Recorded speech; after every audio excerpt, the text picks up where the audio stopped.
Here we go. Ladies and gentlemen, welcome to the Source Material Podcast. We're coming at you with episode 206. And this evening, we are tying this in. I don't have Mark Radlish to throw to here when I usually are like, hey, why the heck are we doing this book? So I kind of got to take up slack here.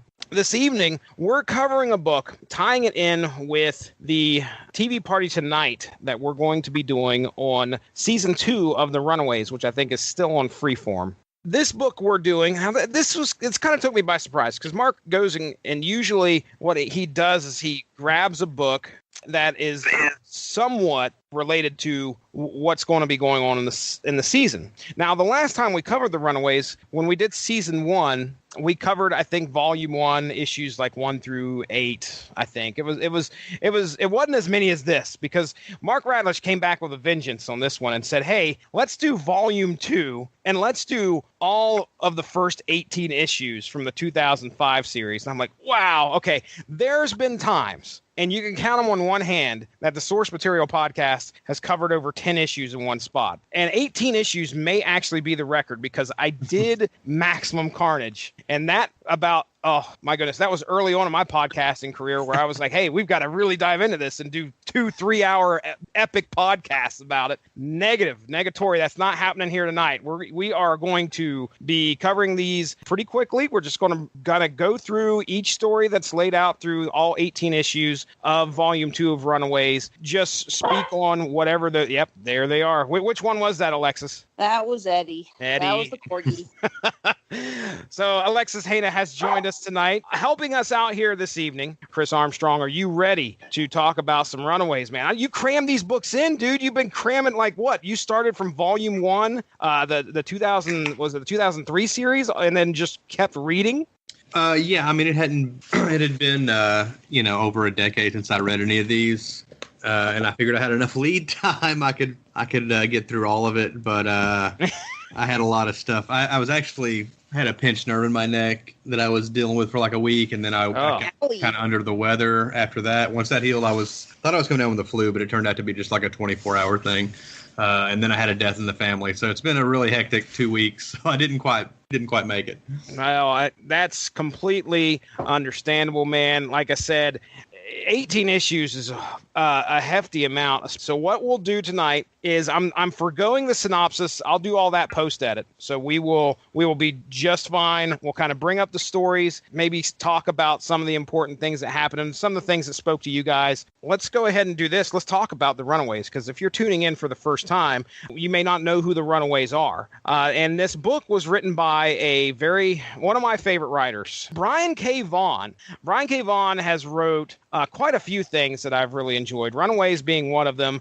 We did Why the Last Man, like within my first year of doing the podcast. I think we talked like maybe the first 8 issues of that. Really enjoyed that. And of course, he also has his hands in one of my favorite television series of all time, and that's Lost. But also Saga. We did a discussion on Saga I think it was about sometime last year, I believe, where it was like volume 1 of Saga, and it was written so compelling that we wanted to continue to cover that. And Why the Last Man, the intention was to continue on reading that and doing a podcast soon after it. Of course, things get in the way, other topics come up, and that's kind of where we left things off. But Bryan K. Vaughn, and then again, this is 2005, the second volume of Runaways. We're going to see a couple artists that show up here. Mainly, it's Adrian Alfona, I think is Alfona, doing pencils. And at one point, there is a Miyazawa. Oh, boy. I should pull that up. Miyazawa? I'm not sure if that's right, but I think that's what it is. We're going to roll with that because that sounds right to me. He or she did pencils on Starcross, which was just a couple issues. But it's definitely different from Alfona's pencils, and you can tell. It looks definitely more animated, or anime, I should say. Yep. All right. So there's your creative team. But let's talk about the Runaways. Chris, if I were to pitch it to you, do you think you could give us an idea of this iteration of the Runaways that we have in these first few issues? Yeah, well, it's a smaller team, I guess, than in the first volume because Alex is gone. So we've got Chase, the not so bright, kind of almost like a jock, sole male member of the team.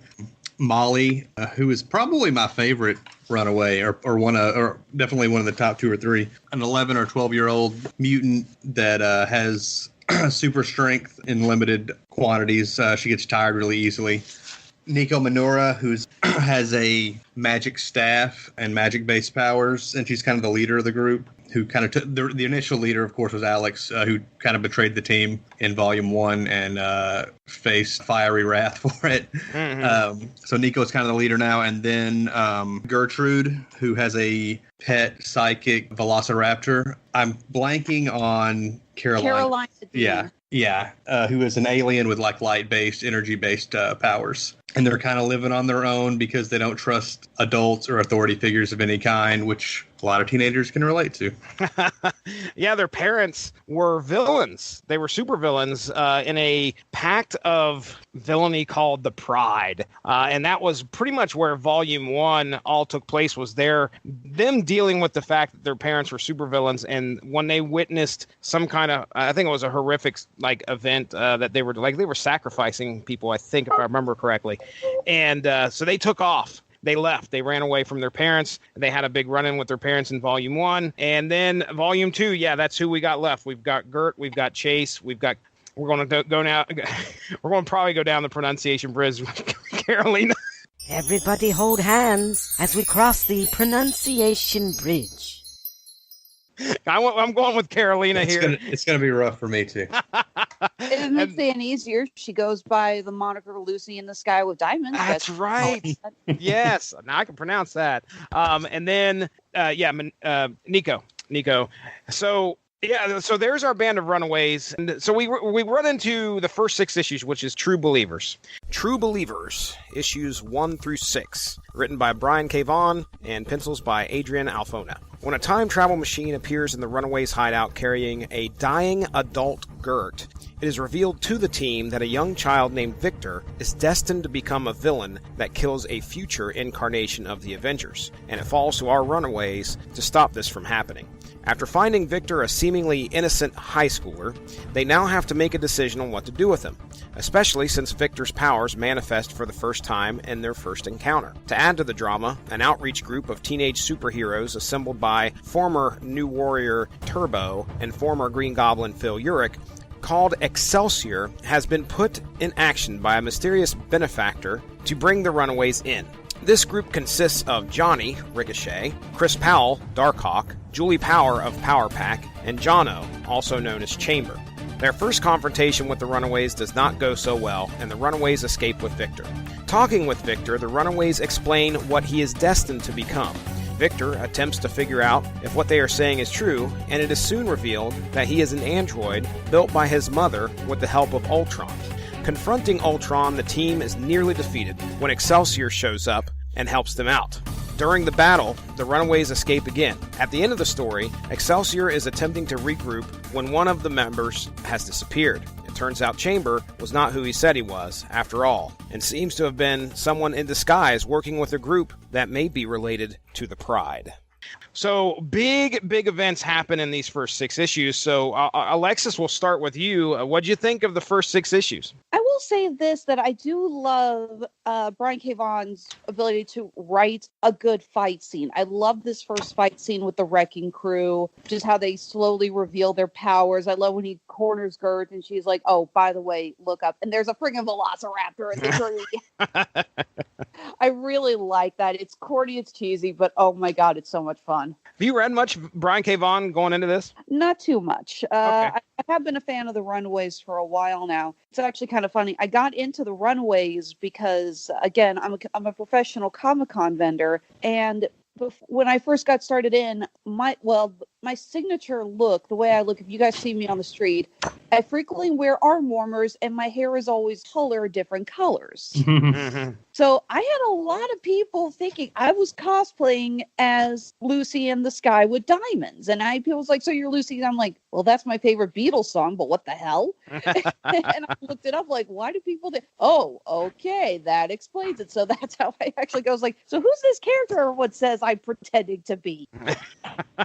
You're right. He can write some neat interactions between characters as well. They show up to try and get that kid away from his grandpa. Like, I don't know what the Runaways were thinking at this point in time. This kid who was with the wrecking crew was rather willingly there and helping out his grandpa rob this place. And by the end of that fight, dad. He was helping out his dad. They were saying we want to return him to his grandparents. Oh, okay, all right. And the kid's like, also totally willing to murder a young girl with a shovel. Yeah, he did too. Broke it right off her head.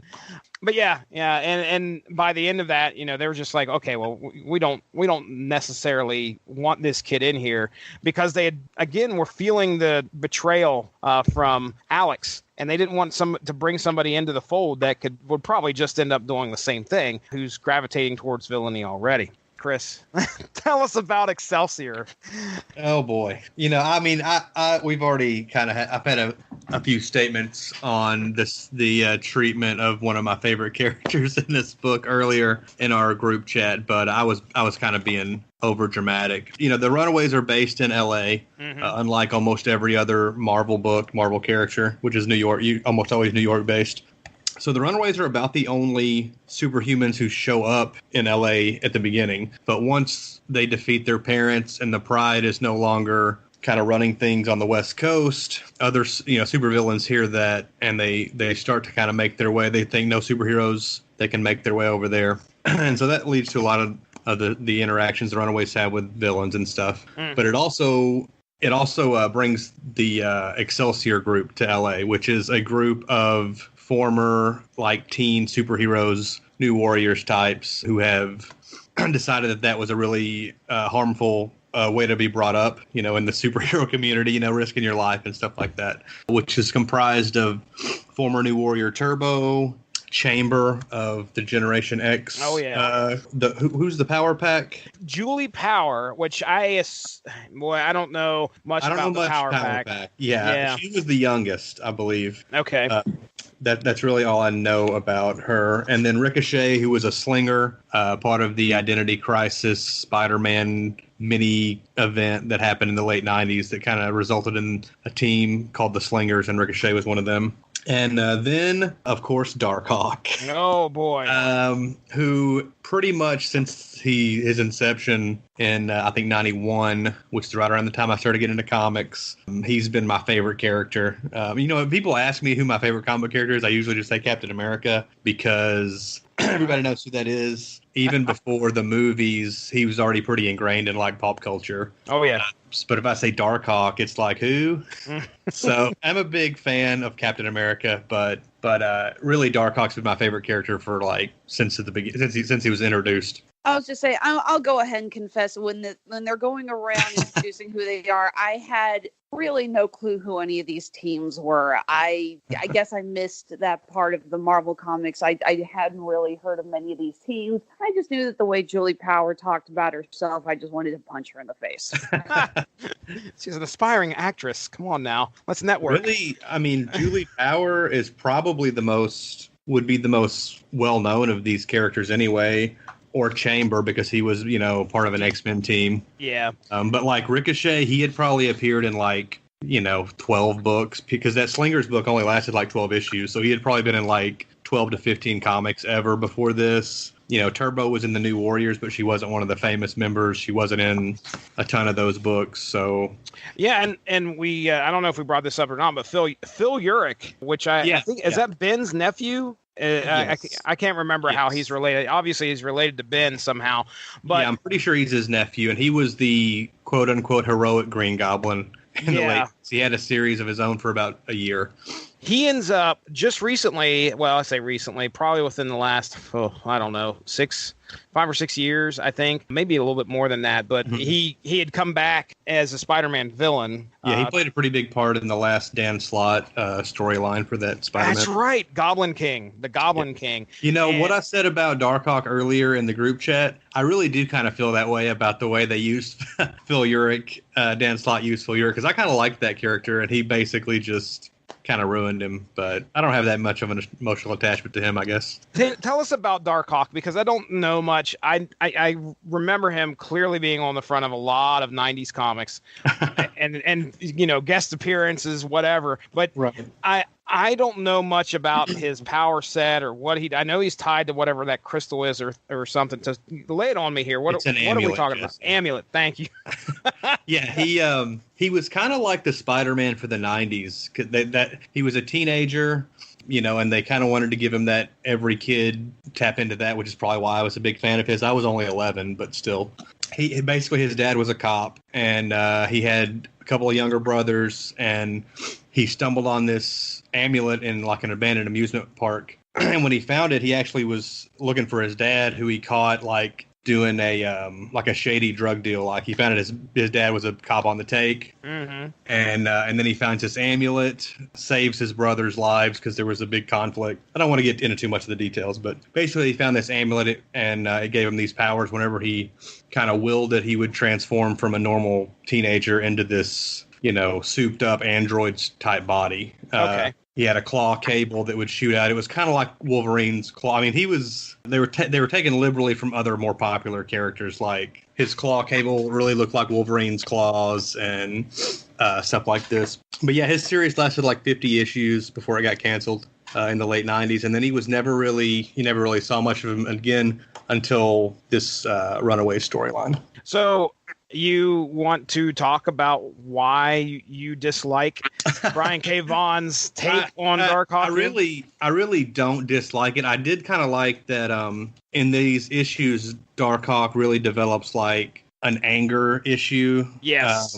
I thought they leaned a little too much into it, like when he was, blasting, can't remember her name, but the Turbo character, like just blasted her across the room because she'd put her hands on him. And when he picked up Ricochet by the throat, like in a super threatening manner, I thought they were going a little too far. But I did like that Vaughn brought in this aspect that, like, as he was getting older, the weight of using the amulet was taking its toll on him mentally and stuff like that. That was interesting. Mm-hmm. I really legitimately do hate some of the stuff they've done with Darkhawk since this storyline. They basically retconned a lot of his stuff in the more recent Darkhawk books. He had a War of Kings miniseries and some other stuff, but yeah, I was happy to see him in this book. It was cool to see one of my favorite characters that was kind of long forgotten brought back for this. And also, he kicked Ultron's ass. So I can he did too. Darkhawk beat the shit out of Ultron. He did.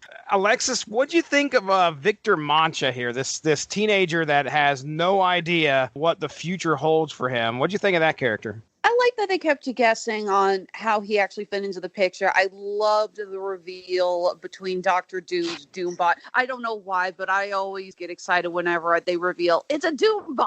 It's just one of the ultimate cliches that I laugh so hard at every single time. It's like, of course it is. Yeah. But I did love Ultron's reveal. I like that scene where he's talking to him telepathically. He's like, I'm not going to do what you want me to do. And he's like, you've been doing it for 5 minutes. We're talking in your head. It's very reminiscent of like the scene in Alan Moore's Watchmen where Ozymandias is like, it's like, you really think I would risk you having a chance to fight back? Yeah. I don't know. I like that writing. That was really good. If you listen to any previous episodes, I'm a big fan of time travel. I'm definitely a big fan of bringing this possible betrayal from the future to the past, and the Runaways go and they confront that head on by immediately going to try and find Victor, and they find him, and then they make him a member of the team. There's that, just like you said, there's just they keep you guessing. Number one, okay, who's the father? This is a bad episode of Maury Povich or whatever. But we find out that obviously Doom was not the father. It was Ultron, and Ultron had created Victor and gave him all these memories, and with the intent of shoving him into the Avengers at some point, the 99% chance that he would become an Avenger, so he could turn around and get his revenge within the team. Hey, it worked in one possible future anyway. Yes, it did. It did. And so that leads my next question for Alexis here. Do you trust Victor? kind of hard to say. We have seen the idea that there can be multiple timelines, multiple realities. Mm-hmm. So it's not out of the realm of possibility, but we're also familiar with the concept of things we've seen in Days of Future Past, where a character can be framed, like what happens, like say in Days of Future Past. Wow, I did not frame that well. Did you continue to read this series there, Chris, as you all the way to its completion there, back when it was coming out? Or well, I wasn't on board when the series first started. I picked up one of those digest style volumes at a con because I'd heard how good it was, and because I'm a nerd, I was like, well, I've just got to get them all in the digest versions now, so that'll all look nice on my shelf. So I did continue reading it in trade form as the digests were coming out up until around the time Terry Moore and Humberto Ramos were working on it, which is probably maybe another 2 years past this volume. I know Whedon did the next run briefly, and then I think Moore and Ramos did some runs after that. I kind of lost track in that range, but I did like the book still. It just wasn't quite the same after Bryan K. Vaughn was off of it. Yeah. Jumping back to Victor real quick, I mean, just to let everybody know, this is a character who they come back, they say, hey, you're going to be the big evil that kills the Avengers in the future, and we got to figure out who your dad is. And when they first confront him, I mean, his powers show up for the first time of his entire life, at least according to him. That they just show up, and he doesn't understand what's going on. He's got these like weird metal manipulation / electrical type powers, but again, like I said, they make him a part of the team. And there's clearly some issues with, okay, do we trust this guy or do we not? We just watched one of our members come back in time and die in front of us, saying that this guy was going to be the big bad in the future. So I also like the fact that the Excelsior group, who would later get their own miniseries called The Loners, just FYI. I saw that they became The Loners. I didn't know they got a series, though. I think it was just like a 5 or 6 issue series, and that was pretty much it, I think. And I think, as I recall, like each issue focused on a different character from the group. I didn't think it was that great, honestly, but they did have a series. But I liked that once, Ultron showed up, the kids pretty much quickly realized right away, like, we're way out of our league. The Excelsior group pretty much won that fight for them. Because the Runaways themselves, I mean, they have powers, but they're just kids, and their power sets aren't really all that advanced compared to some of the other superheroes that run around in the Marvel universe. So I thought that was kind of like a dose of reality for the Runaways group, like how dangerous dangerous that lifestyle is. Yeah, absolutely. The big cliffhanger we are kind of left on there was like one of the members of Excelsior was not actually who they claimed to be, which ended up being Jono or Chamber. And that was the big cliffhanger is at the end. I think at the end of those issues, they're looking for Jono. Jono's gone, and you see Jono walk into this room, and all you can see is basically all these people's torsos, and you realize that there's something going on with the Pride again. And that's kind of where we leave that. Star-Crossed, issues 7 and 8, written by Bryan K. Vaughn, pencils by Takeshi Miyazawa. The beginning of Starcross finds our team battling the B-list villain Swarm. See what I did there? Victor proves to the team that he has good intentions, as he is the sole one who is able to take Swarm down. Afterwards, the kids decide to go shopping. Karolina makes a pass at Nico, but Nico rejects her. Soon after, a Super Skrull by the name of Zavin appears, explaining that Karolina is destined to be their bride. After a short scuffle, the team speak with Zavin, and he explains Karolina is an important part of bringing two warring cultures together by marrying them. After some deliberation, Karolina decides to leave the team and go with Zavin to outer space, leaving the Runaways with one less member. So, Alexis, we'll start with you again. What'd you think of these couple issues? I did like these a lot. Like I said, Karolina's one of my favorite characters. I don't know why, I just love Chase's reaction when he finds out that she's gay, because everyone else is like, you seriously couldn't figure this out? It's kind of like, yeah. What was funny was when we did our first review, that was hinted to, I think, in that first volume. It wasn't as overt as we get here, because Karolina makes a pass at Nico, and Nico's very like, whoa, wait a second. But yeah, that's kind of hinted to at the beginning of the very first volume, if I remember correctly. exactly. But yeah, so even the reader knew at that point. We're volume 2 in here. Yeah, everybody knew kind of what was going to happen.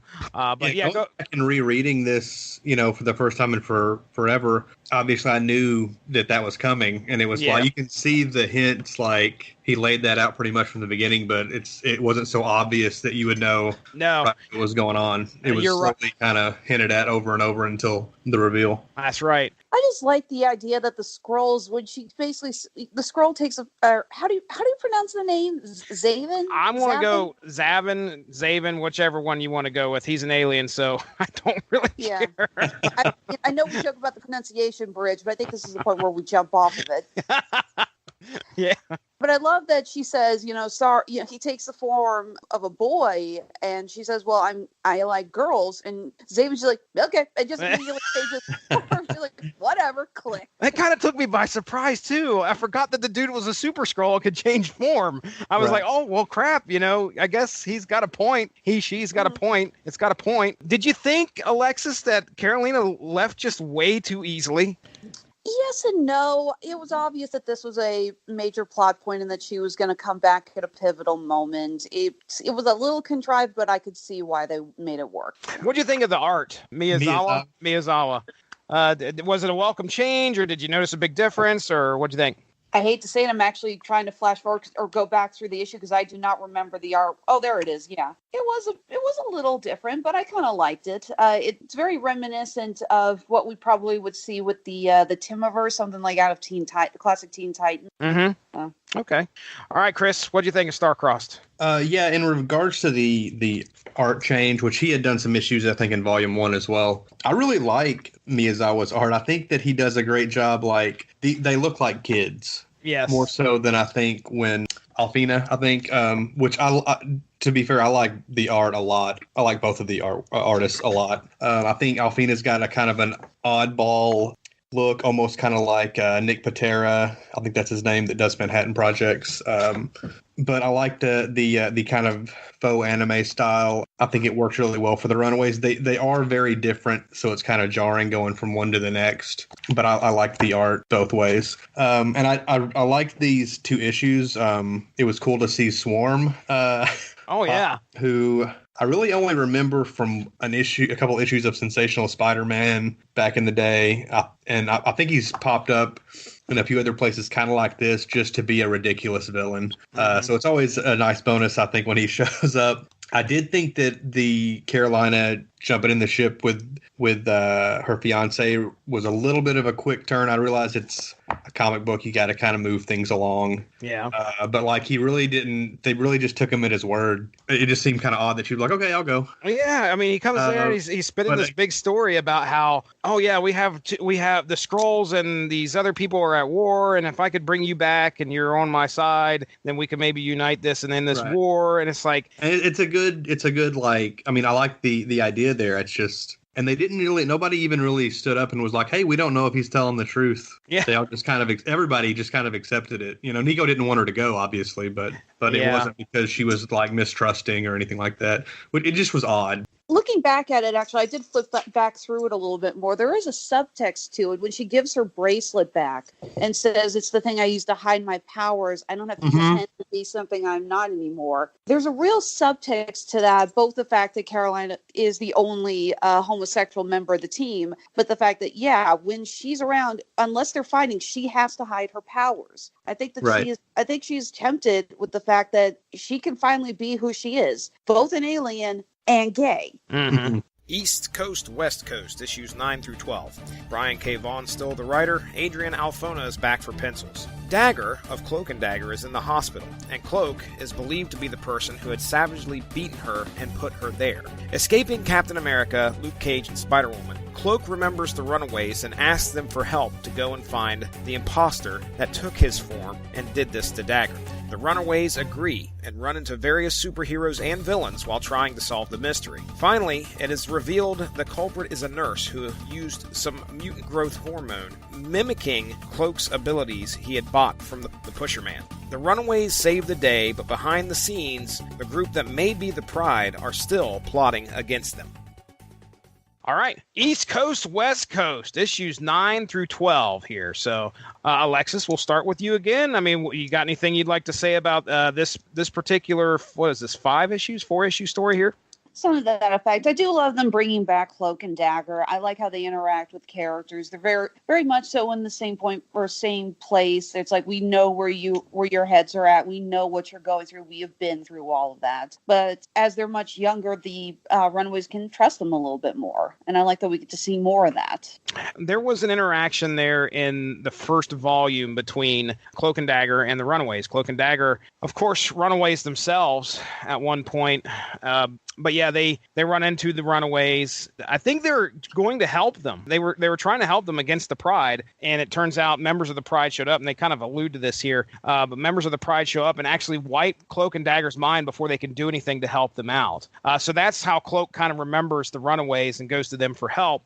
Chris, Pusher Man. I mean, wow, yeah. I had to look that up on the old wiki here. So I just because I was like, I didn't know if this was somebody that had a history in Marvel or not. I'm assuming this is his only appearance, right? His appearance here is the first appearance that we get, and then he actually ends up dying in the pages of Runaways, I think in issue like 25 or something. So he only lasts 7 issues. That's something, I guess.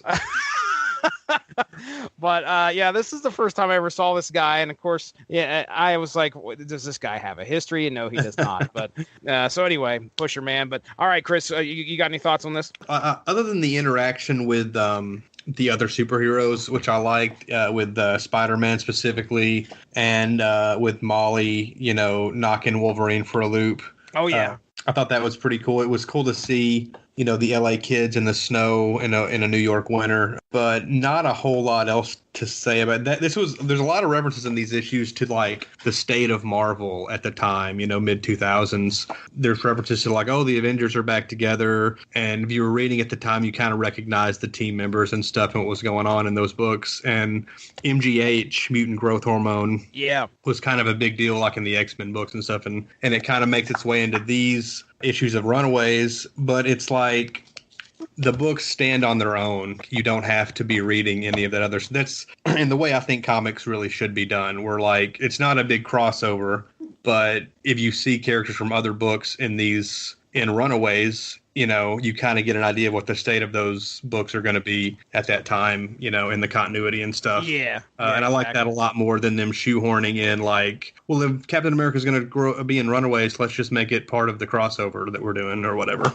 The Runaways pretty much stood on its own through its entire run, which is unusual for like Marvel and DC, and it's one of the good things about it. Yeah, without branching out, and it's necessary to know what happened here and what happened in this book and what happened in this book. Really, the only time I'm lost reading these first 18 are what happens in this next issue that we get to, where with issue 13, where things just, something must have happened in between 12 and 13 in a different book, I think, because that's where Molly ends up in the sewers. They kind of explain what happened, but again, that's the only time throughout this series where I was kind of confused in regards to the continuity of things. And now, if I missed something, you guys pointed out. But I was crazy. Yeah, I was confused as well. I don't know if that was her just referencing an adventure that never got told, or if maybe that is in a book somewhere.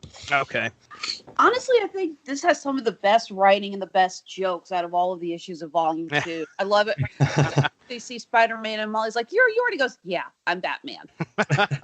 And then when Molly throws Wolverine out of the church, and he's like, all the kids on the planet, and that kid's got to be a mutant. Yeah, that's right. That was another thing that you were mentioning there, Chris. They were down to like the 187 mutants, where this was after the No More Mutants. Yeah, that was after Scarlet. Was it Scarlet Witch that did that? House of M. Mm-hmm. Yeah. So, but yeah, I mean, really, the only big thing that came out of there, team-wise, they have an adventure in New York. Nico kisses Chase.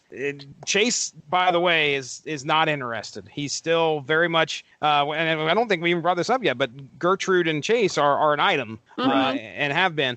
And, they kind of set it up like there was the scene where Chase and Nico were sitting on the bed, and Chase was like, you're a 9, a 9.5 when you smile or whatever, like flirting. And it's like, So it makes it even more of a surprise when she kisses him and he's like, "Hey, no, I'm not interested," or whatever. Like, yeah, it almost was kind of leading towards like, you know, if he had the opportunity, he would totally go for it. But then when the opportunity arises, he's quick to be like, you know, no, I'm with Gertrude or whatever. Yeah, very unlike the jock part of his character. And that's what I think they're trying to drive home here is that, yeah, he's kind of this, you know, this jock, and he seems like he's definitely not, he is, I think, the least mature of the Runaways. And that is with probably taking Molly into consideration. Right. So the other thing is that there's that point where I think Nico looks into the dying future Gertrude's memories, and they see the Avengers getting killed by Victorious. One of the things that stuck out, and it probably stuck out to you guys as well, is where Gertrude was yelling at somebody. She might have been yelling at Victorious. I don't know. But it's clear that at that time, when she was leader of the Avengers, she is involved romantically with Victorious or Victor Mancha. They play off that tension, especially here in New York when they split up in groups. Yeah. Yep. So they play off that because they split off in groups, and Gert and Victor go off on their own group, and then of course Chase and Nico are checking out the Pusher Man. So that's that teenage romance angle that they're going to play through here as the issues unfold. So I think you can really understand where Nico's coming from. I mean, she was romantically linked to Alex, so she's still dealing with the betrayal of feeling like she fell in love with somebody who was going to kill her. Yeah. She had Karolina come after her, and she had to basically say, "No, I'm straight." Mm-hmm. She's very, very torn about this whole thing, and I think she was looking for someone to embrace after all that. I honestly feel that Nico was partially almost maybe even thinking, why couldn't I be gay so I could have gone with Karolina? She just wants a connection. She wants to feel that security she felt with Alex before he turned traitor. Again, I think that's a tribute to Bryan K. Vaughn's writing, in my opinion. I don't go into, I'm more of the Punisher guy, so I don't get into the whole romance angle of a lot of comics. This feels like it's written pretty well, in my opinion. It's got a real like teen drama feel to it, but like it's very accessible anyway. Like it's not something that feels like it's for teenagers necessarily, or not exactly exclusively for teenagers. Yeah. Dead Ringers, issue 13. Molly wakes up in the bottom of the sewer with a collar around her neck, among some other runaways, who are all under the watchful eye of a thief named Provost, who intends on using the children to steal for him. When the team is sent out to rob a bank, Molly comes up with a plan to relieve Provost of his wand, which is believed to be the source of his power. And when they break the wand, it releases them from the collars, also turning Provost into stone. Molly wishes for her newfound friends to join the Runaways, but they just want to get back to their own parents. The issue ends with Molly falling asleep on a bus bench, dreaming of her own family. All right, Dead Ringers, issue 13. So this is the one I was talking about, where Molly wakes up at the bottom of the sewer. You know, she's got a collar around her neck, and she's amongst a bunch of other kids that have collars around their neck, and they're serving this guy by the name of Provost, who sends them out to pretty much just rob places, and he's training them training them to rob. So it's a one issue kind of, I wouldn't call it a throwaway, but I mean, it doesn't really add a whole lot to the 18 issue story arc, in my opinion. But Chris, we'll switch it around here. Do you have anything to say about Dead Ringers? I really liked this issue. It is pretty much the only one I can remember from the run so far, all the way going back to the original Volume 1, that's just like a one-off, one-issue thing, and it's all Molly. I don't think any of the other characters even appear in the issue. And it's a good example of, like, let me see his name, Alfona. Yeah. His art really, like, it really feels like he took a leap in Volume 2 from, like, the first volume, which I like his art in that as well. But, like, he gets a chance to design all these young kids, and they all have really unique looks to them. And, of course, what's the bad guy's? Provost. Yeah. With the scraggly goatee and the bald light bulb head. I just really like the art in this issue as well as the story. Again, another character that was strictly created for this volume. Trust me, I went to the wiki to check it out. I was like, does this guy have a history? No, he does not. Yeah, he's got that weird like whip kind of deal. Like it has a hand on the end of it, and he's a strange creation. he's definitely got that menacing tone about him, considering they live in the sewers, and this guy's got a bunch of kids, including 2 kids of which he turned into stone.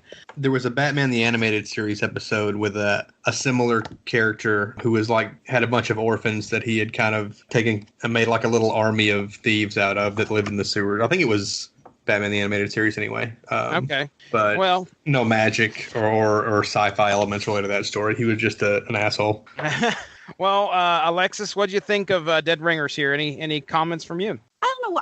I do like it. I kind of like seeing the development of the individual characters and seeing that Molly, while the youngest, and she does have the, we were talking about how Chase is probably the most immature, but Molly does have the most flaws, being the youngest, and she doesn't seem to have the most control over her powers. She tires out easily. She keeps having to fall asleep. She doesn't really know how to rein them in and save her energy. But I like that we see that she is still able to organize a plan, get these kids on her side, and fight back without the others coming to her aid. Good point. Yeah, it kind of shows how she can kind of step up, and she doesn't have to rely on. I mean, she takes charge right away. She's like, "I'm the best one here." And you're like, "Okay, Molly, wait a second now." But then, of course, it turns out, yeah, she is, and she's instituting what she's learned a lot by being a runaway and being around her teammates. I'll tell you right now, the saddest part of that whole issue is like near the end. I mean, after they defeat Provost, turn him into stone, she's got all these other runaways. She's like, come on, you guys come with me. You guys can hang out with me. And they're like, no, we just kind of want to get back to our mom and dad. Yeah. And Molly doesn't have one. She doesn't have a mom and dad anymore. And I think that's the roughest part of that whole issue is like her walking to that bus stop and asking that lady where she could go. And then, of course, she's halfway between falling asleep until she finally crawls up there and falls unconscious. And then she dreams about her mom and dad. And I'm like, oh, my gosh, that is the dream's kind of heartbreaking. It is. Especially when she wasn't even there to know what her parents did in the ceremony. And I guess she did interact with them at the very end when the Griborum show up at the end of Volume 1 or whatever. But it seems like she was probably maybe hoping the whole time that it was going to be resolved, that her parents were really actually okay, until the end. And I think that probably hit her harder than anybody else. Yeah, it was rough. The end of that was rough. Parental Guidance, issues 14 through 18. In these issues, Victor learns of Alex's betrayal of the Runaways, and perhaps why they are so untrusting of having him among the group. We also learn about the origin of the mysterious group that has been planning to act against the Runaways. It appears there was a pack of online RPG players who used to play with Alex Wilder, and they find instructions on how to bring him back by reaching back in time and pulling him forward just before he dies. Unfortunately, the spell backfires and they bring in Alex's dad, Jeffrey, to the present, one of the members of the Pride. As Alex's friends explain what had happened recently with the Pride and how they believed Alex's death was not his fault, Jeffrey makes plans to bring the Pride back by making a sacrifice to the elder gods, called the Jiborum, for the return of his wife and child. Jeffrey then convinces Alex's friends to kidnap Molly, under the guise of trying to rescue her from the Runaways. During all of this, Karolina and Zavin return, explaining their marriage ceremony only resulted in more war, so they left and came back to Earth. When the fight to stop Molly from being sacrificed goes down, the Runaways are able to free Molly, but at a price. As Gert attempts to save Chase, Jeffrey is able to kill Gert. The Runaways defeat Jeffrey, sending him home to his own time, wiping out his memories. After losing his love, Gert, Chase takes off with Old Lace and leaves the Runaways at the end of the issue. So Parental Guidance, 5 issues, 14 through 18 here. Alexis, we'll start with you here. Firstly, I love that they give Jeffrey Wilder all this old-timey slang from when his character would have been that. It's so stupid, but it's a really nice touch, It's like, it's like, you address me as Jeffrey, or it's like, you address me as Jeffrey or Mr. Wilder, dig? Like, show you how we used to settle scores back in 85, and he's dressed like freaking Miami Vice. Yep. Oh, my God. I love it. Man, when you first read it, Chris, were you initially expecting Alex to have come back somehow or survived? And then when they do the spell, were you expecting Alex to be there? And were you completely surprised when you find out it's Jeffrey? Well, I can't go back to what I thought 12 years ago or whatever, but when I was reading it earlier today, I was like, I don't remember Alex ever coming back. So you done forgot. Yeah, and bringing him back really doesn't feel like something that Vaughn would do. I mean, he did bring, I guess, the other characters. Again, the last thing I've read on my reread is when his dad pops up in the middle of that ceremony or whatever. Yep. The younger version. But yeah, it was a surprise, and I thought it was a pretty unique twist for him to throw in there. Like, I was a little thought it took a pretty big leap of logic to assume these, yes, RPG guys were just like, hey, instead of going to the authorities, let's just partake in these magical ceremonies. But it worked. It's a comic book, so I guess it's fine. Believe it or not, that's exactly what a lot of people picked up on when I saw some of the people who were talking about these specific issues online. They were like, I don't think so. And I felt the same way. I was like, okay, these people are going to get together and they're going to know what. Granted, they had one smart guy that was among them that was able to decode whatever that thing was. I can't remember what the codex or whatever they had there, that the Pride, it had some kind of a ring. It was like a decoder ring of some sort. But anyway, he figured it out, but then he ends up dying during the ceremony, and he was probably the smartest one of them all. And then the rest of them were just, I couldn't see them as a valid, even potential threat. But Jeffrey, that's a different thing. I mean, I understood Jeffrey as a threat for sure to the Runaways. Karolina and Zavin are back there, Alexis. They came back from the depths of space. Apparently the wedding, I assume, has been ruined. I mean, what'd you think here? You said you saw this coming way before it actually happened, right? I knew that Karolina wasn't going to be gone for too long. I knew that they were building her up to come back. I got asked, the wedding dress is cute, but what the hell is that headdress she's wearing? It's like, I don't know what it is. It looks like she took 3 breastplates and just stuck them on her head. Put them on her head. Okay, so everything was going fine up until something happened at the wedding, and then there was all-out war happened again. So they're just like, okay, screw this, we're out. And they decide to come back to Earth. For me, I was like, okay, well, this was, I guess, a way of bringing Zavin into the fold as a runaway. And of course, we in this issue at issue 8, we in this story arc at issue 18, I could just imagine what love triangles are just await the next few issues, with Zavin being present and Nico being present and Karolina being present. I mean, it's just going to be, I can imagine it's going to be off the charts, like, Aaron Spelling stuff going on here. Beverly Hills 90210 stuff or something. But so Alexis, Gert's death happens at the very end of this. Did it produce some feelings? Actually, it really did. I did not anticipate that Gert was going to be I didn't really know which one was going to die, but I didn't think it was going to be Gert. Yeah. It was really hard. And not to mention, I hate to say, but I think I think a lot of readers identify with Gert, and we like her the most. They really write her and describe her as she's more plain look. She's not as attractive as Nico or Karolina. She's obviously not as skinny. She's a little more dumb. She's a little more tomboyish. The fact that she was with Chase, who we've seen as the dumbass jock, but who fell in love with her. And when given an option to go with a hotter girl, he said, no, I love Gert and I want to be with her. I think it's something a lot of people really want to see in themselves. They want to, know what that's like. Yeah.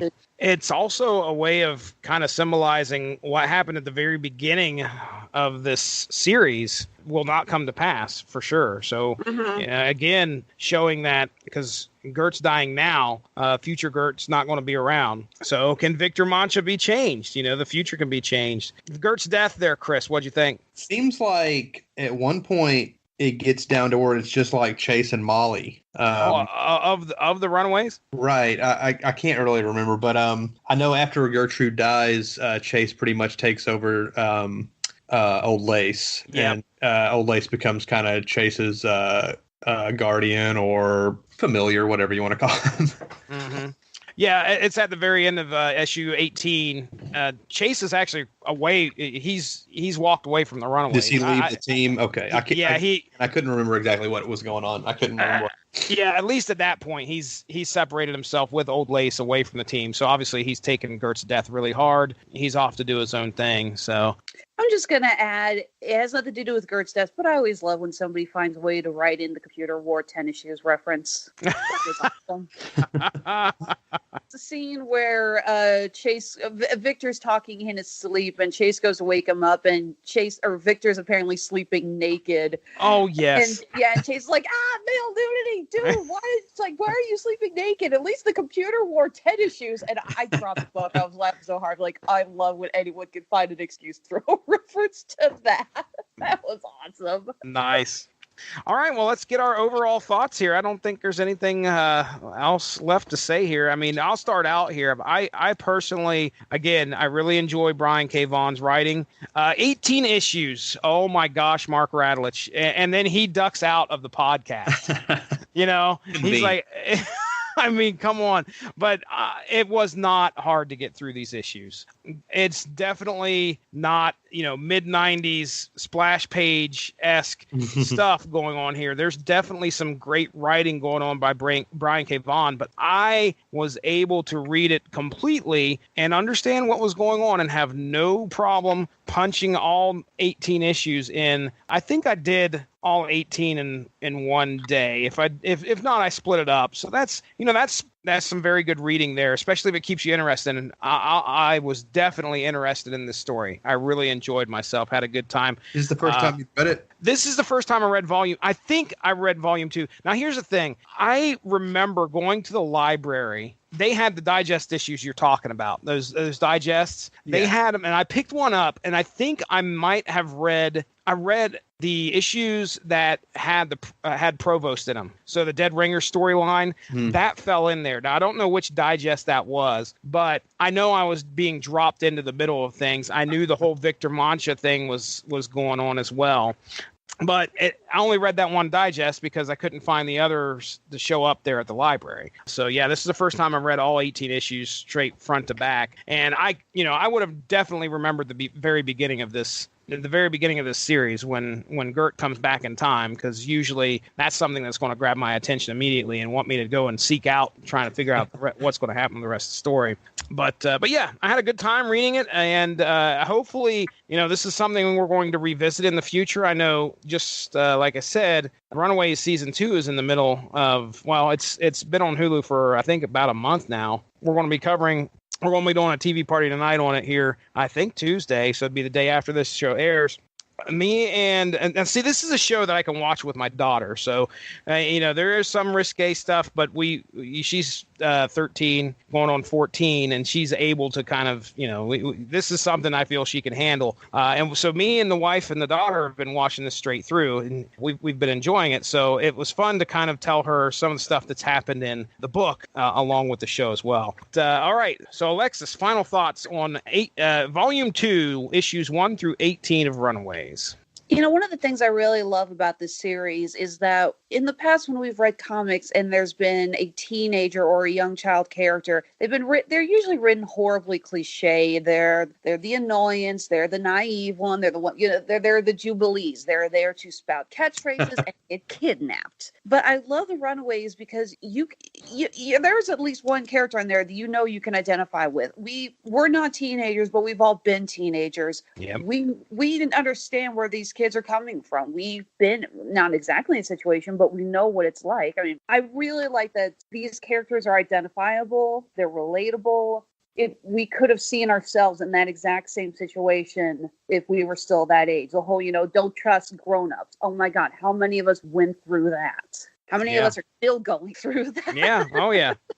Oh yeah. And that's one of the things I really like this book. I actually gave the first 2 volumes of Runaways to my assistant's daughter when she turned 13. Oh, really? I said, I think this is a series you're really going to like. I also gave a copy of Volume 1 to my cousin when she turned 12. You get any feedback from them? Did they say they enjoyed it or? My cousin really liked it. My assistant's daughter, unfortunately, is a manga nut, so I kind of had to say, will you stop reading manga and read real comics?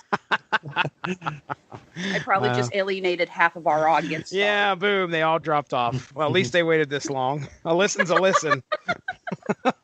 Nothing against manga readers. I have nothing against manga readers. I swear to God. We actually had the chance to cover some manga on here way back in the day with Robert Cooper, and we read a story called Vinland Saga, and I'll tell you right now, it was probably one of the most intense things that I've read quite a while. So it definitely has its place, and there's certainly some great stories out there that are being told. Chris Armstrong, issues 1 through whatever you got to read to. I've always wanted to go back and reread Runaways because even though I wasn't reading these single issues as they were coming out, I was reading it pretty consistently during its original run, and it was consistently one of the best books Marvel was putting out, especially during the Bryan K. Vaughn era of Runaways. So I've always kind of wanted to go back and reread it, and this was a good opportunity to do so. One thing I haven't mentioned throughout, and some of this may have been more in Volume 1, but I think in Volume 2 as well, there are a lot of like pop culture references that do kind of date it, like references to Joss Whedon's Buffy the Vampire Slayer. Some of the references even like they referenced Judge Ito at one point, and that would have been like 10 years before it came out. But like there's a lot of stuff, which that's because, Vaughn, I think, he knows his audience, and people like that stuff. Now, kids now may not understand some of that stuff, but it doesn't detract from it or anything. It was something that was really noticeable as I was rereading these, like a lot of references to TV shows, movies, what we would call different content that was popular in the mid-2000s got dropped in there, which is I kind of appreciate because it kind of puts me back in that mode of when these books were coming out. Yeah. And like you said, really breezy read. Like I read probably about 200 pages today trying to catch up. I didn't make it, but like it's not like super dense. Right. I mean, it's not like too breezy to where it doesn't feel like you're getting anything out of it, but it is a really good read. It really kind of flies by when you get into it. Yeah. Yeah, speaking of I sent you guys the message there online of, Vaughn writing in his reference to Lost on Victor's message, which was great. He's like, "Oh, I'm probably in the middle of Lost, so if it's Wednesday, you'll have to catch me sometime later." I was like, "Oh, that's great." All right, very good. Well, all right. Well, I guess this right here brings our coverage of Runaways of Volume 2, issues 1 through 18 to a close. Let's go ahead. We'll get into plugs, and we will get out of here. Alexis, hit us with what's going on. What is Honeysuckle Rose Creations getting into right now?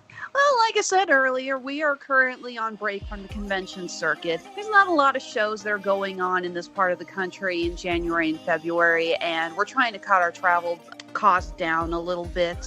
So at the moment, we are currently doing restock. We're working on a bunch of brand new products. I just put the final touches on new Spider-Verse charm bracelets, a new line of Darkwing duck pieces. Have a lot of hell yeah. Nice. And we're adding a bunch of new pieces onto our online stores as soon as I get a little decent lighting. I use all natural light for my product photography. I don't use flash kits or anything. And we've had about a solid week of straight cloud coverage here in Kansas City. So it's like I need some sun. I need some vitamin D regardless. So I hope we'll be getting some new products online very soon. So keep an eye out for us. You can find Honeysuckle Rose Creations on Facebook, Instagram, Twitter, and we have our stores on Etsy and Handmade at Amazon. All right, very good. Chris Armstrong, what would you like to plug here, sir?